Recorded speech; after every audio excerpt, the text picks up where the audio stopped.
네, 이번 순서는 서울이 품고 있는 공간의 이야기를 만나보는 시간이죠. 서울 공간 산책입니다. 네, 홍익대 건축학과 조한 교수님과 함께합니다. 안녕하세요. 네, 안녕하세요. 네, 반갑습니다. 네. 교수님, 오늘 우리 어디로 한번 가볼까요? 네. 예, 뭐 지난주엔 저희가 그 일제강점기 네. 때 이제 승무선의 정신을 담은 그 안중근 의사 기념관을 소개해드렸잖아요. 네, 근데 아름다운 오늘은 건축물이었어요. 조금 뭐 비슷한 다른 맥락일 것 같은데요. 네. 그 일제강점기 때 어떻게 보면 우리의 누나 내지는 동생이라고 할 수 있고 지금은 저희 어머니이자 또 할머니라고 네. 할 수 있는 위안부 할머니의 삶을 아, 그 이야기를 담은 아주 작은 박물관을 소개할까 하는데요. 네. 그 마포구 성산동 성미산 기슭에 자리 잡고 있는 전쟁과 여성인권 박물관입니다. 아, 저는 사실 위안부 할머니들과 관련된 곳이라면 경기도 광주에 있는 나눔의 집 거기 네, 네. 가장 먼저 떠올랐었는데 마포구 성산동에도 이런 곳이 있는지 지금 알게 됐습니다. 저 처음 들어보네요. 네, 그러게요. 궁금한데요. 이 전쟁과 여성인권 박물관 준비된 영상 보고 와서 계속 이야기 이어가도록 하겠습니다.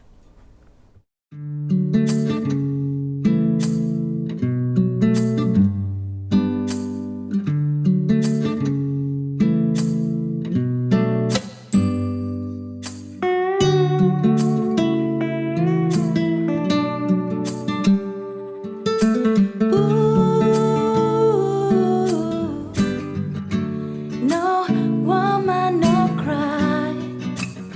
Said, I remember when we used to sit in the government yard in Trenchtown. Observing the hypocrites. 자기 어디로 끌려가는지도 모를 것 같은 그런 이제 할머니들이 맞닥뜨렸던 그 전쟁통의 상황, 그들이 실질적으로 겪었던 삶이 그렇게 평탄하지 않았기 때문에 굉장히 거친 자갈길을 한번 걸어보게 함으로써 As they would mingle with the good people we meet. Good friends we have and good friends we've lost. In this great future. 그냥 그걸 그대로 남겨서 그 집이 갖고 있는 역사라든가 상처들도 그냥 보여주는 게 Tears, I say. No woman, no cry. No woman, no cry. Here, little darling, don't shed no tears. No woman, no cry.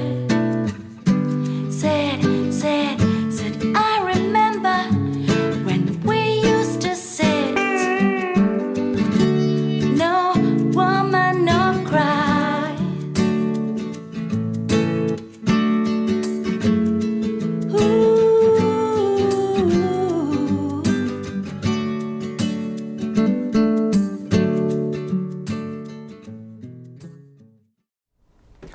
저는 박물관이라고 해서 네. 크고 웅장할 줄 알았거든요. 그러게요. 근데 약간 네. 생각보다는 좀 작고 소박한 느낌이 많이 들었습니다. 네. 이게 더 작고 소박해서 그 안에서 주는 메시지가 더 와닿는 오히려. 것 같아요. 네, 그러네요. 예, 그렇죠. 뭐 규모는 성격에서 일반 박물관은 참 많이 다른 공간이긴 합니다. 또 저희가 보통 박물관 하면 특정한 어떤 위인, 네. 뭐 영웅시하는 그런 공간일 텐데 여기는 그런 게 아니라 일제강점기 때 이제 아리따운 청춘을 빼앗긴 위안부 할머니들의 이야기를 담은 공간이라고 할 수 있는데요. 네. 좀 둘러보면 참 가슴이 좀 먹먹해지는 곳이기도 합니다. 맞습니다. 위안부 할머니라는 단어만 들어도 정말 가슴이 먹먹해지는데요. 그런데 일본 대사관 앞 도로변에 있는 위안부 소녀상 아시죠? 모르는 네. 분들 없을 텐데 이 평화비 소녀상은 아마 위안부를 추모하는 공간, 이렇게 주택가 한복판에 있다는 게 좀 의아스럽거든요, 교수님. 예, 그렇죠. 사실 이 공간은 굉장히 어려운 과정을 통해서 만들어진 공간인데요. 네. 그 시작은 그 1992년 1월이죠. 일본 대사관 앞에서 그 위안부 할머니들이 모여서 일본 정부에 사과를 요구하는 집회에서 시작이 됐습니다. 네. 그래서 그때 이제 모인 할머니들이 이제 뜻을 같이 모아서 이제 박물관을 짓자고 이제 돈을 모으기 시작을 하셨고요. 그리고 그 다음에는 2003년이죠. 이제 박물관 건립위원회도 만들어지게 됩니다. 네. 그러면 이 박물관을 만드는데 뭐 정부라든지 아니면 뭐 사회단체, 기업들의 좀 후원이 있었나요? 예, 있었습니다. 근데 네. 뭐 정부가 지원해준 금액이 한 5억 정도였다고 하는데요. 근데 사실 5억이요? 큰 돈은 예. 아니고요. 네. 특히 기업들은 또 회사 이미지에 맞지 않는다고 해서 거절하는 경우도 참 많았다고 하고요. 그래서 뭐 주로 평범한 시민들의 모금을 통해서 이제 돈이 모였고 박물관 관리에 필요한 게 최소한 20억 원이었기 때문에 네. 거의 10년 동안 모아서 이제 가까스로 돈을 모은 거고요. 특히 인상적인 건 20억 원 중에 이제 과거를 반성한 일본 시민 3천여 명이 또 모아주신 한 7억 원도 포함이 돼 있다고 하고요. 네. 그렇게 어렵게 모아서 이제 그 서대문 형무소가 있는 독립공원 안에 이제 자리를 이제 마련하게 되죠. 네. 회사의 이미지에 맞지 않다며 거절했다. 네. 오히려 이미지가 좋게 느껴졌을 텐데요. 네, 의아스럽네요. 네. 박물관 건립까지 이런 사연이 있었고요. 그런데 어떻게 이렇게 전쟁과 여성인권 박물관이 성산동 주택가에 위치하게 된 걸까요? 예, 뭐 방금 말씀드렸듯이 원래는 이제 독립공원 네. 안에 자리를 잡았는데 문제는 정작 그 독립 관련 단체들이 반대를 했다고 합니다. 그래서 뭐 독립공원의 성격에 맞지 않는다고 하는 얘기도 있었고 또 심지어 뭐 어떤 단체는 박물관 건립이 그 뭐 몰 역사적인 행위이고 또 뭐 그 애국 선열의 명예훼손이라고까지 반대하는 단체도 있었고요. 근데 오늘 좀 이상하네요. 그러게요. 교수님 말씀을 이해가 잘 되지 들으니까 예전에는 않습니다. 다 듣는 족족 이해가 됐었거든요. 네. 근데 오늘은 회사 이미지 얘기도 그렇고 독립공원의 성격에 맞지 않는다는 그 얘기도 그렇고요. 뭔지 모르겠네요. 예, 오늘 잘 이해가 안 되는데 그래서 아마 이 다른 사람들도 아니고 독립 관련 단체에서 반대를 했다니까 우리 할머니들이 더 상처를 많이 받으셨을 것 같아요. 가슴이 아파요. 예, 좀 그렇죠. 왜냐하면 사실 저희가 뭐 많은 공공단체들, 또 네. 독립단체들이 일본 정부에게 위안부 문제 해결해달라고 매 요청은 하지만 어떤 의미에서는 좀 속으로는 부끄러워하는 존재처럼 여긴 게 아니었나 네. 싶은 생각도 들고요. 뭐 이분들은 뭐 일제 때 그 치욕, 그 한을 품고 평생을 사셨던 분인데 예. 또 이 과정을 통해서 자기 동포한테 또 한 번 이제 치욕을 당하는 꼴이 된 건데요. 결국 어쩔 수 없이 뭐 독립공원은 포기하게 되고요. 뭐 그 상황에서 그나마 다행이었던 것은 또 어떤 분이 이 지금 박물관이 있는 이 집을 기증을 했다고 합니다. 그래서 이제 네. 기증을 했기 때문에 이제 그걸 리모델링해서 이제 박물관을 만든 것이죠. 네, 그렇게 네. 우여곡절 끝에 이렇게 성산동 주택가에 자리 잡게 됐군요. 네, 박물관 규모를 보면 규모 자체는 좀 소박하고 아담한 느낌이 드는데 네. 그 안에는 우리 가슴 아픈 역사를 잘 알 수 있도록 설명이 돼 있는 뭔가 짜임새 있는 그런 구조라고 느꼈거든요. 네, 좀 아기자기하죠. 좀 다른 거는 박물관 하면 저희가 되게 거창한 로비로 딱 들어가게 되는데 네. 여기는 집 거의 옆 굴이라고 해야 되나요? 얘는 아주 작은 구로 들어가게 됩니다. 네. 또 들어가서도 아무것도 보이는 게 아닌 되게 어두컴컴한 동굴 같은 공간으로 들어가고 이제 왼쪽에 철문이 하나 있는데요. 이제 그 문을 열고 들어가면 이제 되게 기대를 하고 들어가는. 정작 가보면 되게 어두컴컴하고 좁고 긴 공간에 들어가는데 사실 거기가 뭐냐면 원래 여기가 주택이었기 때문에 네. 이 주택하고 옆집 주택 축대 사이에 그 버려진 공간이죠. 네. 이제 그 공간을 이제 쇠석의 길로 이제 꾸며놨는데요. 네네. 이제 왼쪽 벽에는 이렇게 하얀색 꽃이 피어나오는 그 검은색 이제 소녀의 실루엣이죠. 네. 벽화처럼 그려져 있고요. 오른쪽에는 또 실제 위안부 할머니 얼굴도 직접 뜬 부조들이 박혀 있는데 마치 뭐 시간이 얼어붙은 그런 느낌도 들고요. 그러네요. 네. 그리고 말 그대로 이 공간이 쇠석의 길이라고 부르는 것도 이제 자갈이 깔려 있어서인데 지나가게 되면 발밑에서 자갈들이 사그락거리는 소리가 마치 옆에 그 할머니 얼굴을 보고 있으면 할머니들이 우는 느낌도 들긴 합니다. 네. 저는 지금 교수님 말씀 듣는데 네. 소름이 돋았거든요. 정말 공간 하나하나가 의미가 있고 참 가슴을 먹먹하게 만든다라는 생각이 드는데요. 다른 공간들은 또 어떤 모습으로 되어 있나요?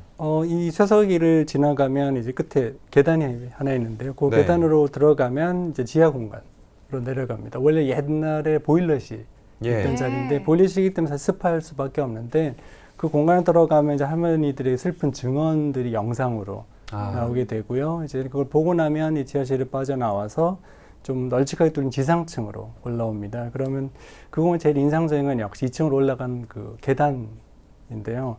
그 호소의 벽이라고 불리는 그 공간으로. 호소의 벽이요? 예, 그렇죠. 그 원래 주택이었기 때문에 계단실을 둘러싸고 있는 마감이 있지 않습니까? 네. 근데 그 마감을 다 뜯어내서 그 안에 있던 벽돌을 이제 그대로 드러낸 공간인데 벽돌 자체가 세월을 그대로 머금고 있어서 이제 그걸 보고 있으면 마치 이제 세월의 상처를 품고 있는 할머니 같다는 느낌도 들고요. 네. 특히 벽돌벽을 좀 천천히 들여다보면 좀 다른 벽돌들이 있는데 네. 그 벽돌 하나하나는 또 할머니 한 분의 뭐 회환이나 분노나 또 희망의 메시지가 또 새겨져 있습니다. 그래서 그래요. 그 하나를 읽고 있으면 참 그것도 뭐 가슴이 아프죠. 예. 네, 호소의 벽이란 이름부터가 네. 애석하게 느껴지는데요.